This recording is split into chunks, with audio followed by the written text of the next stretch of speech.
ሰላም አድማጭ ተመልካቾቻችን ዛሬ ደግሞ ስለ ሙዚቃው ንጉስ ስለ ሙዚቃው ሰው ቴዲ አፍሮ ይዘን ቀርባለን። ቴዲ አፍሮን ምን ያህል ያውቁታል? የተወለደው ሐምሌ 7 ቀን በአዲስ አበባ ኳስ ሜዳ በተባለው ስፍራ ነው። ወላጆቹ ለኪነ ጥበብ ቅርበት ያላቸው ባለሙያዎች ናቸው። አባቱ አቶ ካሳሁን ግርማሞ፣ እናቱ ደግሞ ወይዘሮ ጥላይ አራጌ ይባላሉ።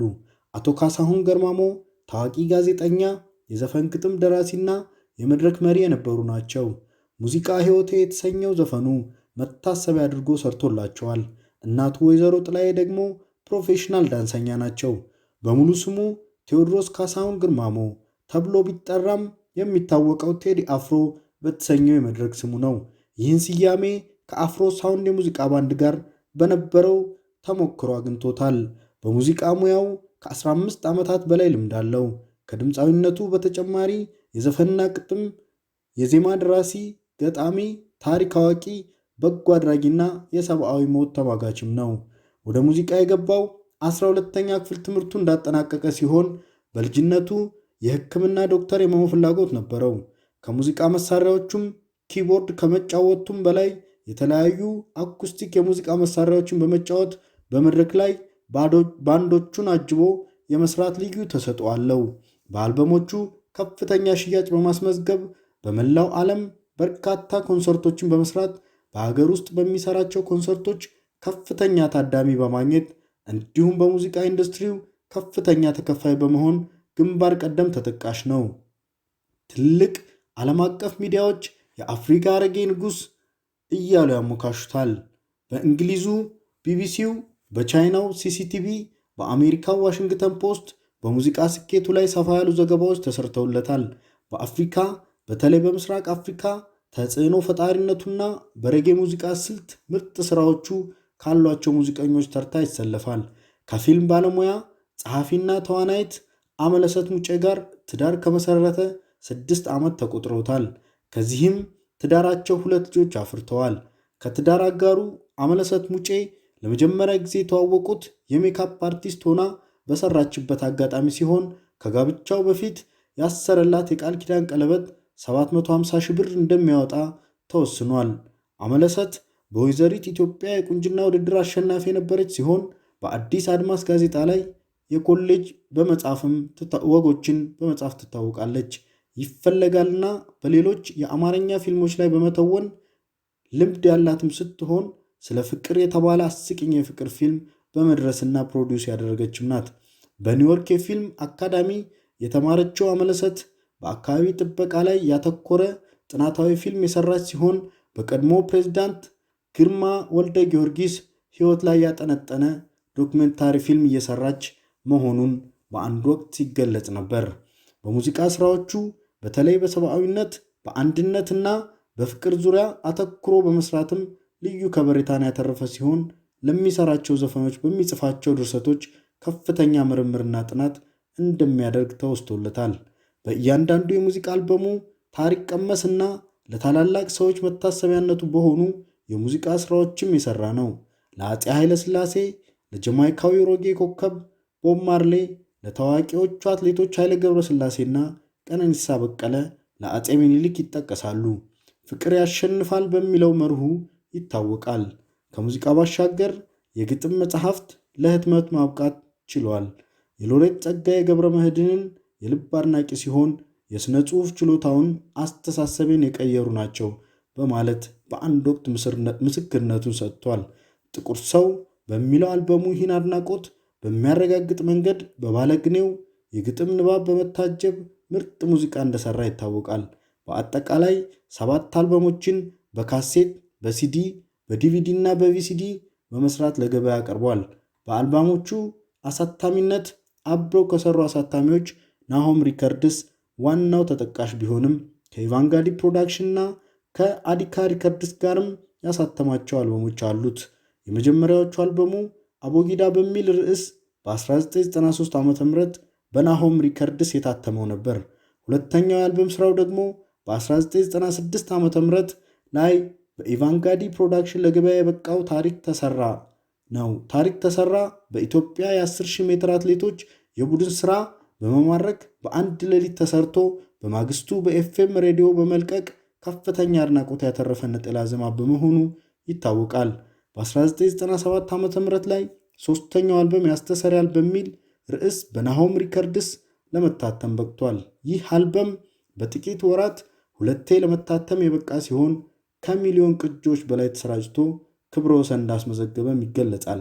በ1998 ዓ.ም ቤስት ኮሌክሽን ናሆም ቮሊዩም 14 ተብሎ በናሆም ሪከርድ አሳታሚነት በተለያዩ ጊዜያት የሰራቸው ነጠላ ዜማዎች ተሰባስበው አራተኛ አልበም ለገበያ ቀርቧል። ሌላው ጥቁር ሰው በሚል በአዲካ ሪከርድስ አሳታሚነት ለገበያ የቀረበው አልበሙ ነው።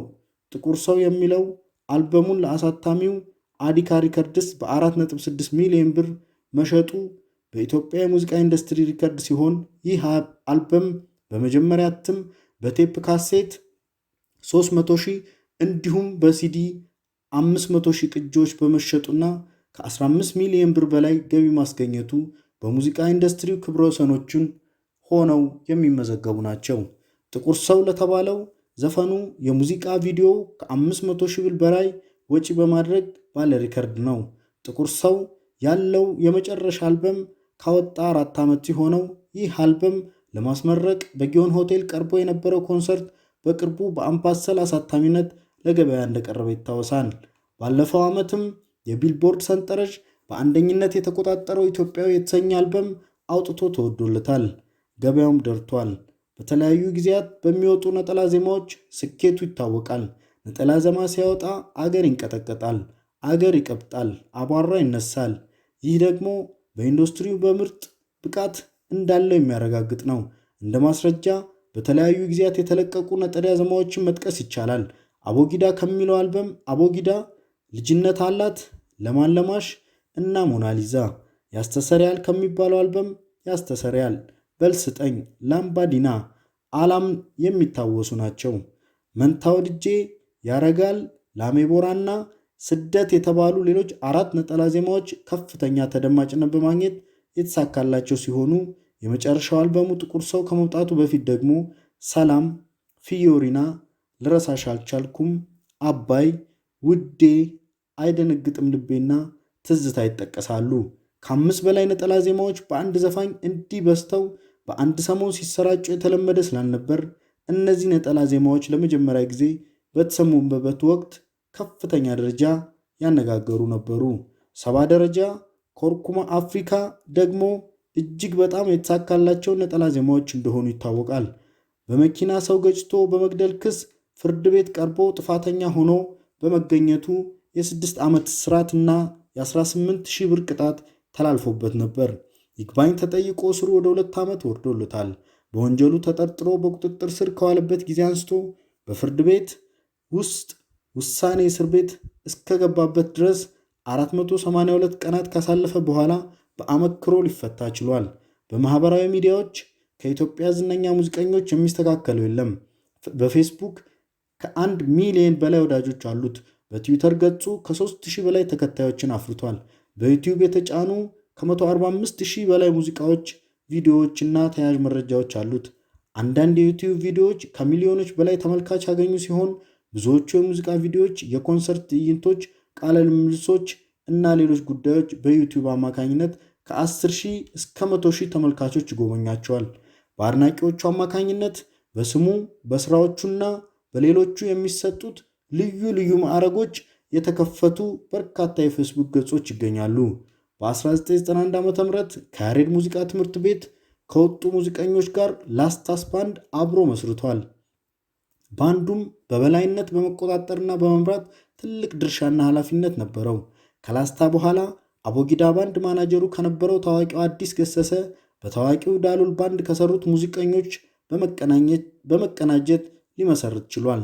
በዋናነት ተቀማጭነታቸው በአሜሪካ የሆኑ ከ5 እስከ 7 ሙዚቀኞችን በአባልነት ያሰባሰበው አቦጊዳ ጋር በኢትዮጵያ፣ በሰሜን አሜሪካ፣ በአውሮፓና በተለያዩ የዓለም ክፍሎች በርካታ ኮንሰርቶችን በመስራት ከፍተኛ ልምድ አለው። በባንዱ የሚሰሩ ሙዚቀኞች ዓለም አቀፍ ደረጃ ባላቸው የሬጌ ሙዚቃ ባንዶች ከአንጋፋ የኢትዮጵያ ሙዚቀኞች ጋር በመስራት ከፍተኛ ልምድ ያላቸው ናቸው። የመጀመሪያው ኮንሰርትም የሰራው በ2003 እንደ አውሮፓ አቆጣጠር እንደ አውሮፓውያን አቆጣጠር ላይ በድርቅ ለተጎዱ ወገኖች ገቢ ማሰባሰቢያ በመስቀል አደባባይ በተዘጋጀበት ወቅት ነበር። በ2005 ዓመተ ምህረት እንደ አውሮፓ አቆጣጠር የቦብ ማርሊ 60ኛ ዓመት የልደት መታሰቢያ ዓለም አቀፍ ደረጃ ያለው ኮንሰርት በተዘጋጀበት ወቅት ላይ የተሳተፈው የዝግጅቱ መክፈቻ ሙዚቃዎቹን በማቅረብ ነበር። ከሀገር ውጪ በመላው ዓለም በአፍሪካ፣ በአውሮፓ፣ በሰሜን አሜሪካ፣ በአውስትራሊያ እና በመካከለኛው አፍሪካ በመዘዋወር በ40 ትልልቅ ከተሞች ኮንሰርቶችን አቅርቧል። በተለይ በ2006 እንደ አውሮፓ አቆጣጠር ለ10 ወራት በቆየና ወደ ሀገር ቤት በሚል ስያሜ የኮንሰርቱ ዝግጅት የዓለም ከተሞች ማካለሉ ይገለጻል። በ2009 እንደ አውሮፓ አቆጣጠር ከእስር ከተፈታ በኋላ ለመጀመሪያ ጊዜ በአዲስ አበባ ስቴዲየም በተዘጋጀ ኮንሰርት ሙዚቃዎቹን ሲያቀርብ ከ60 ሺህ በላይ ታዳሚዎችን አግኝቷል። በዓለም አቀፍ ደረጃ በሚያቀርባቸው የሙዚቃ ዝግጅቶች በአማካይ እስከ $15,000 እንደሚከፈለው መረጃዎች ያመለክታሉ። የኔዘርላንድ ኩባንያ ሄንከን ከሚያስተዳድረው በደሌ ቢራ ጋር በመሆን በመላ አገሪቱ በመዘዋወር የፍቅር ጉዞ በሚል ርዕስ ለሚያቀርባቸው ኮንሰርቶች 25 ሚሊዮን ብር ተመድቦ ሊሰራ ነበር። በኢንተርኔት በተካሄደ የተቃውሞ ዘመቻ ከ20 ሺህ በላይ ሰዎች በሰበሰቡት ድምፅ ኮንሰርቱ ቢሰረዙም በውሉ መሰረት 4.5 ሚሊዮን ብር ተከፍሎታል። ጥላሁን ገሰሰ እና ቦብ ማርሊ ተምሳሌቶቹ ናቸው። በበጎ አድራጎት ስራዎቹ ይታወሳል። በድርቅ ለተጎዱ ወገኖች የገቢ ማሰባሰቢያ ኮንሰርት በመስራት ለአበበች ጎበና የህፃናት ማሳደጊያ እና ለአካል ጉዳተኞች ማህበር የገንዘብ ድጋፍ በመስጠት እንዲሁም በሱዳን ታስሮ ለነበር ኤርትራዊ ዋስትና 700 ሺህ ብር ለዋስትና በመክፈል የሰራቸው ተግባራት ይጠቀሳሉ። በኢትዮጵያ ሙዚቃ ታሪክ በህይወት እያለ መጽሐፍ የተዘጋጀለት ብቸኛው ድምፃዊም ነው። የቴዲ አፍሮ ታላቅነት ሚስጥር በሚል ርዕስ የህይወት ታሪኩን የሚዳስስ መጽሐፍ ያዘጋጀው አቤል ዘነበ የተባለ ጸሐፊ ሲሆን አብዮታዊ ሙዚቀኛ ብሎታል። በካናዳ አገር በዊኒፔግ ከተማ የትውልድ ተጽዕኖ ፈጣሪና አርአያ ለሆኑ ሰዎች የሚሰጠው ሽልማት የወሰደው 40ኛ ዓመት ልደቱን ባከበረበት ዕለት ነው። በ2016 የኮራ አዋርድ ላይ ምርጥ ዝነኛ ድምፃዊ ወይም ሌጀንዳሪ አዋርድ ዘርፍ ታጭቶ እንደነበር ይታወሳል። በ2014 እንደ አውሮፓ አቆጣጠር ላይ ብራዚል ላስተናገደችው 20ኛው የዓለም ዋንጫ ዘፈን እንዲሰሩ በውድድሩ ዋና ስፖንሰር በኮካ ኮላ ኩባንያ ከተመረጡ ሙዚቀኞች አንዱ ነበር።